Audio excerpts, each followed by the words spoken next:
বিবাহ বহির্ভূত সম্পর্কে বেশি মজে মহিলারাই। দেশে হু হু করে বাড়ছে পরকীয়া। এদিকে রিপোর্ট বলছে বেশিরভাগ পুরুষই বিবাহিত মহিলাদের বেশি পছন্দ করে। বিয়ের বয়স বাড়লে স্বামী স্ত্রীর মধ্যেকার আর সেই রসায়ন থাকে না। স্ত্রীর থেকে স্বামীর বয়সের ফারাক অনেকটা বেশি হওয়ার কারণেও মহিলাদের মধ্যে পরকীয়া বাড়ছে। গবেষণায় উঠে এলো কিন্তু এক চাঞ্চল্যকর তথ্য।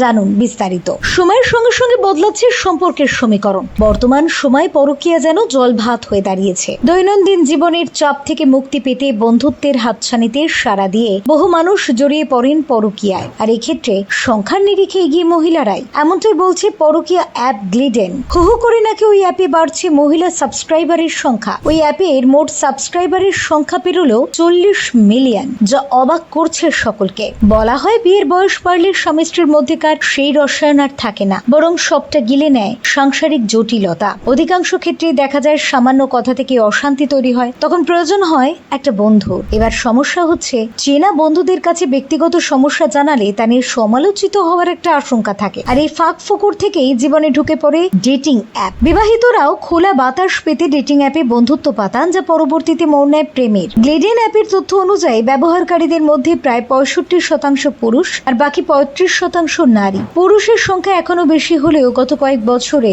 হু হু করে বেড়েছে মহিলা সাবস্ক্রাইবারের সংখ্যা। গত 2 বছরে নাকি মহিলা সাবস্ক্রাইবার বেড়েছে প্রায় 148%, যা শুধু মহিলাদের একাকিত্ব নয়, বরং স্বাধীন চেতা হওয়ার প্রমাণও। তথ্য বলছে এই অ্যাপের 18% মহিলা ব্যবহারকারী বেঙ্গালুরু। তারপরে রয়েছে হায়দ্রাবাদ। রাজধানী দিল্লির প্রায় 11% বাসিন্দা এই অ্যাপ ব্যবহার করেন। জানা যাচ্ছে এই অ্যাপ ব্যবহারকারীদের আচরণেও কিছু নির্দিষ্ট প্যাটার্ন রয়েছে। সদস্যরা প্রতিদিন 1 থেকে 1.5 ঘন্টা চ্যাট করেন, তা দুপুরে ও রাত 10টার পরে। এক প্রতিবেদন বলছে বেশিরভাগ পুরুষই 25 থেকে 30 বছর বয়সী নারীদের খোঁজেন। নারীদের আকর্ষণের কেন্দ্রে 30 থেকে 40 বছর বয়সী পুরুষরা। শুধু তাই নয়, গল্প করার জন্যও কিন্তু আর্থিকভাবে এগিয়ে থাকা মানুষকেই পছন্দ করেন সকলে।